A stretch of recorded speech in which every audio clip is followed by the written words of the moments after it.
Praise the Lord. இன்றைய ஜீவாப்பம் 2 கொரிந்தியர் 1ஆம் அதிகாரம் 5, 6, 7 வசனங்கள். எப்படியெனில், கிறிஸ்துவினுடைய பாடுகள் எங்களிடத்தில் பெருகுகிறது போல கிறிஸ்துவினாலே எங்களுக்கு ஆறுதலும் பெருகுகிறது. ஆதலால் நாங்கள் உபத்திரவப்பட்டாலும் அது உங்கள் ஆறுதலுக்கும் இரட்சிப்புக்கும் ஏதுவாகும். நாங்கள் ஆறுதலடைந்தாலும் அதுவும் உங்கள் ஆறுதலுக்கும் இரட்சிப்புக்கும் ஏதுவாகும். நாங்கள் பாடுபடுகிறது போல நீங்களும் பாடுபட்டு சகிக்கிறதினாலே அந்த இரட்சிப்பு பலன் செய்கிறது. நீங்கள் எங்களோட கூட பாடுபடுகிறது போல எங்களோட கூட ஆறுதலும் அடைகிறீர்கள் என்று நாங்கள் அறிந்து உங்களை குறித்து உறுதியான நம்பிக்கையுள்ளவர்களாய் இருக்கிறோம். ஆமென், அல்லேலூயா. இதை கேட்டுக்கொண்டிருக்கிற என் அன்பு தேவ பிள்ளைகளே, அப்போஸ்தலனாகிய பவுல் கொரிந்துக்கு எழுதின நிருபத்திலே எழுதப்பட்ட வசனங்களை நாம் தியானித்து கொண்டிருக்கிறோம். பாருங்க, 2 கொரிந்தியர்ல அப்போஸ்தலனாகிய பவுல் அந்த கொரிந்து திருச்சபையில் உள்ள மக்களுக்கு இப்படியா சொல்கிறார்: கிறிஸ்துவனுடைய பாடுகள் எங்களிடத்தில் பெருகிறது போல கிறிஸ்துவினாலே எங்களுக்கு ஆறுதலும் பெறுகிறது. அவர்கள் அப்போஸ்தலனாகிய பவுல் சொல்றாரு, கிறிஸ்துவனுடைய பாடுகள் எங்களிடத்தில் பாடுகள் பெருகிறது, பாடுகள் அநேகமாக பெருகுது. அதே நேரத்தில் கிறிஸ்துவினாலே எங்களுக்கு ஆறுதலும் பெறுகிறது. அல்லேலூயா. பாடுகள் எங்கே பெருகுதோ அந்த இடத்துல கிறிஸ்துவினுடைய ஆறுதலும் பெறுகிறது. இதான் இதில் ஒரு நம்ம புரிந்து கொள்ள வேண்டிய ஒரு காரியம். பாருங்க, ஆதலால் இப்படி கிறிஸ்துவனுடைய பாடுகள் எங்களுக்கு பெருகிறதுனாலே கிறிஸ்துவனுடைய ஆறுதலும் பெறுகிறது. ஆதலால் நாங்கள் உபத்திரப்பட்டாலும் அது உங்களுக்கு ஆறுதலுக்கும் இரட்சிப்புக்கும் எதுவாகும். பாருங்க, இப்போ பவுல் சொல்றாரு, நாங்கள் உபத்திரப்பட்டாலும் கொரிந்து திருச்சபை உங்களுக்கு ஆறுதலும் கிடைக்கிறது, ஆறுதலும் பெறுகிறது, இரட்சிப்பும் அது ஏவுதலாக இருக்குது. நீங்கள் உங்களுக்கு ஆறுதலும் கிடைக்கிது, இரட்சிப்புக்கும் ஏதுவாக இருக்குது அப்படின்னு சொல்கிறார். நாங்கள் ஆறுதல் அடைந்தாலும், பவுல் சொல்கிறார், நான் ஆறுதல் அடைந்தாலும் அது உங்களுக்கும் ஆறுதலுக்கும் இரட்சிப்புக்கும் ஏதுவாகும்.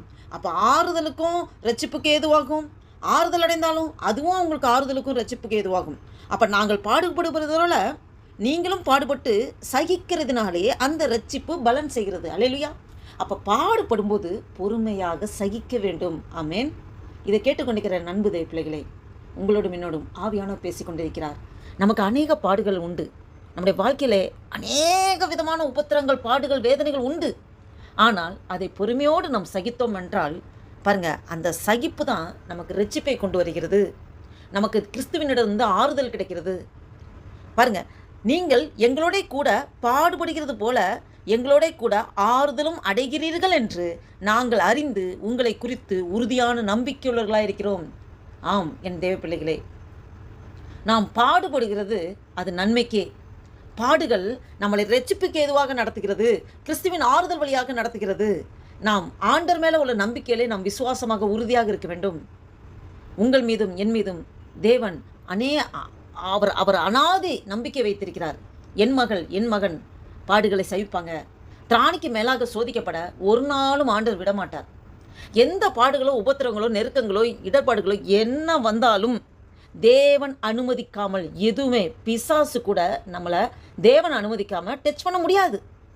பிசாசு ஆண்டுகிட்ட போய் உத்தரவு வாங்கி அவர் சரின்னு சொன்னால் மட்டும்தான் நம்மளை பிசாசு எந்தவித உபத்திரமோ நெருக்கமோ பாடுகளோ வேதனைகளோ சோதனையோ எது இருந்தாலும் கொண்டு வர முடியும். ஆமேன். அப்போ ஆண்டவருக்கு தெரியும், என் மகள் என் மகன் அவங்களுக்கு எவ்வளோ தாங்கிக்கிற பலன் இருக்குன்னு ஆண்டவருக்கு நன்றாக தெரியும். நமக்கு எப்படிப்பட்ட பாடுகள் கொடுத்தா என் மகள் தாங்குவா, எப்படிப்பட்ட பாடுகள் கொடுத்தா என் மகன் தாங்குவாங்க அப்படின்னு தேவன் நன்றாக அறிந்திருக்கிறார்.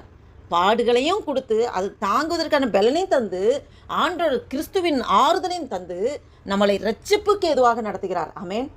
அநேக உபத்திரங்கள் பாடுகள் வழியாகத்தான் பரலோகத்தை சென்றடைய முடியும். பாடுபடாத கிறிஸ்துவ ஜீவிதம் இல்லை. பாடுகள் நன்மைக்கே. ஒருவன் என்னை பின்பற்றி வர விரும்பினால் அவன் தன்னை தானே வெறுத்து தனக்குரிய சிலுவை எடுத்துக்கொண்டு என்னை பின்பற்ற கடவன், அனுதினமும் என்னை பின்பற்ற கடவன் என்று சொல்லப்பட்டிருக்கிறது. அப்போ நம்ம ஒவ்வொருவருக்கும் ஒவ்வொரு விதமான சிலுவை கொடுக்கப்பட்டிருக்கிறது. சிலுவைங்கிறது பாடுகள், உபத்திரங்கள், வேதனைகள், நெருக்கங்கள். சிலருக்கு ஜாப் ஒரு சிலுவையாக இருக்கலாம், சில பேர்த்துக்கு சரீர வேதனை வியாதியில் கஷ்டப்படுவாங்க, அது ஒரு சிலுவையாக இருக்கலாம். சில பேருக்கு உறவினர்கள், சொந்த பந்தங்கள், உறவினர்கள், அவர்கள் சிலுவையாக இருக்கலாம். ஆனால் அந்த முள் நமக்கு கொடுக்கப்பட்டிருக்கிறது. அந்த முள் ஆண்டவர் அனுமதிக்கிறார். என் கிருபை உனக்கு போதும், உன்னுடைய பலவீனத்திலே என்னுடைய பலன் பூர்ணமாய் விளங்கும் என்று சொல்கிறார். அது சரீர பலவீனமாக இருந்தாலும், ஆவிக்குரிய பலவீனமாக இருந்தாலும், இல்லை மன ரீதியான பலவீனமாக இருந்தாலும், என்ன பலவீனமாக இருந்தாலும் ஆண்டவர் அனுமதிக்கிறார். அது நன்மைக்கு ஏதுவானவைகளே. அன்றியும் அவருடைய தீர்மானத்தின்படி அழைக்கப்பட்டவர்களாய் தேவனிடத்தில் அன்பு கூறுகிறவர்களுக்கு சகலமும் நன்மைக்கு ஏதுவாகவே நடக்கிறது அப்படின்னு வேதம் திட்டம் தெளிவாக சொல்லப்பட்டிருக்கிறது. இதை கேட்டுக்கொண்டிருக்கிற நண்பு தேவ பிள்ளைகளே, நம்முடைய வாழ்க்கையில் உபத்திரவம் நன்மைக்கே. உபத்திரவம், பாடுகள், நெருக்கங்கள் என்ன வந்தாலும், ஆண்டவரே உமக்கு கண் இல்லையா, காது இல்லையா, நான் என்ன பண்ணேன், நான் நல்லதானே பண்ணேன், நான் உண்மை எப்பயும் தேடுறேனே, நான் வேதம் வாசிக்கிறேன், ஜெபிக்கிறேன், நான் எல்லாம் நற்காரியங்கள் பண்ணுறேன், நான் நல்லதானே செய்கிறேன், எனக்கு ஏன் இந்த பாடுகள், எனக்கு ஏன் இந்த வேதனை, எனக்கு ஏன் இந்த கஷ்டம் கேட்காதீங்க. ஆண்டவர்கிட்ட எந்த கொஸ்டினும் கேட்காதீங்க. ஆண்டவரே இந்த பாடுகளுக்காய் நன்றின்னு மட்டும் சொல்லுங்கள். இந்த உபத்திரங்களுக்காக நன்றிப்பா, இந்த நெருக்கங்களுக்காய் ஸ்தோத்திரம் ஏசப்பா. ஆண்டவரே நான் தனியாக பாடுபடல ஆண்டவரே. அப்பா ஏசப்பா நீங்கள் எனக்குள்ளே இருக்கீங்க. ஆவியானவரே எனக்குள்ளே நீர் ஆழ்த்த முடியாது, எனக்குள்ளே நீர் வாசம் செய்கிறீங்க.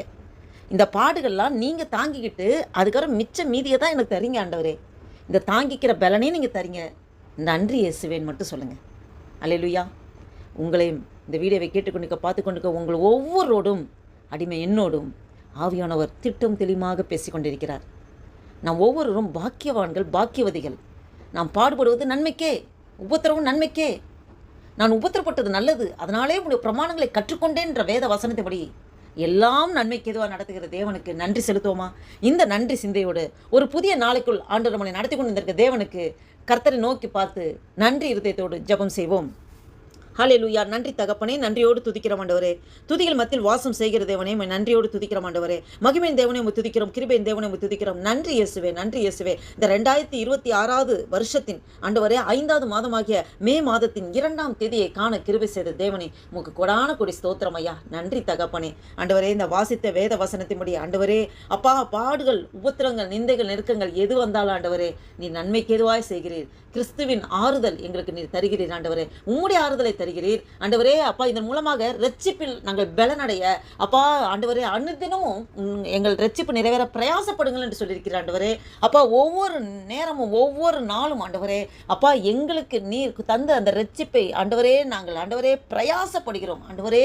அனுதினமும் எங்களுக்கு இரட்சிப்பை புதுப்பித்து பலன் தந்து நீங்கள் நடத்துகிற கிருபைக்காய் ஸ்தோத்திரம் ஆண்டவரே. நன்றி அப்பா. பாடுகள் எல்லாம் அந்த சுமப்பதற்கு, அதை தாங்கிக் கொள்வதற்கு பலனின் சத்துவத்தை நீங்களே தரீங்கப்பா. நன்றி அப்பா. இனிமேலும் தாங்குவேன், சுமப்பேன், தப்புவேன் என்று சொன்ன தேவனே, எல்லா பாடுகளிலிருந்தும் எங்களை தாங்கி சுமந்து தப்பு வைக்கிற தேவனே நன்றி இயேசுவே, நன்றி இயேசுவே. அப்போ அந்த வீடியோவை கேட்டுக்கொண்டு பார்த்து கொண்டு ஒவ்வொருவரையும் நீங்கள் அபரிவிதமாக ஆசீர்வதிக்கிற தயவிற்காய் ஸ்தோத்திரம் ஆண்டவரே. இந்த புதிய நாளைக்காய் ஸ்தோத்திரம். இந்த புதிய நாளில் கைட்டு செய்கிற எல்லா வேலைகளும் எஸ் அப்பா உங்களுடைய கரம் கூட நடத்துக்கிறதுக்காய் ஸ்தோத்திரம் ஆண்டவரே. அப்பா அதிகாலையில் ஆண்டவரே உண்மை நோக்கி ஆண்டவரை பார்க்க கிருபை செய்கிறேன். நன்றி ஆண்டவரே. காலைதோறும் உடைய கிருபைகள் புதிதாக இருக்கிறது ஆண்டவரே. நன்றி தகப்பனே. உடைய புதிய கிருபைக்காய் ஸ்தோத்திரம், இரக்கங்களுக்காக ஸ்தோத்திரம், தயவிற்காய் ஸ்தோத்திரம், உடைய அன்பிற்காக கோடான கோடி ஸ்தோத்திரம் ஆண்டவரே. நன்றி அப்பா, நன்றி அப்பா. ஆண்டவரே அப்பா இந்த வீடியோவை கேட்டுக்கொண்டு பார்த்து கொண்டு ஒவ்வொரு ஆசீர்வதிங்க. அவங்க குடும்பங்களை ஆசீர்வதிங்க ஆண்டவரே. வேலை ஸ்தலத்தை ஆசீர்வதிங்க. வேலை ஸ்தலத்தில் கைட்டு செய்கிற எல்லா வேலைகளும் உடைய கரம் கூட நடத்துங்க. எல்லா கண்களில் தயவும் இரக்கம் கிருபை கிடைக்க செய்யுங்க அப்பா ஆண்டவரே. அப்பா எங்களை கொண்டு நீர் என்ன செய்ய சித்தம் தீர்மானம் வைத்திருக்கிறோம் உம்முடைய சித்தத்தின்படி நடத்துங்க. எங்க சுயமெல்லாம் சாம்பலாய் மாறட்டும். எங்களே முற்றிலுமாக தாழ்த்தி ஒப்பு கொடுக்கிறோம், அர்ப்பணிக்கிறோம். உடைய நாமம் ஒன்றே மகிமைப்படட்டும். இயேசு கிறிஸ்துவின் நாமத்தினாலே ஜெபிக்கிறோம் ஜீவனுள்ள எங்க நல்ல பிதாவே. ஆமேன், ஆமேன்.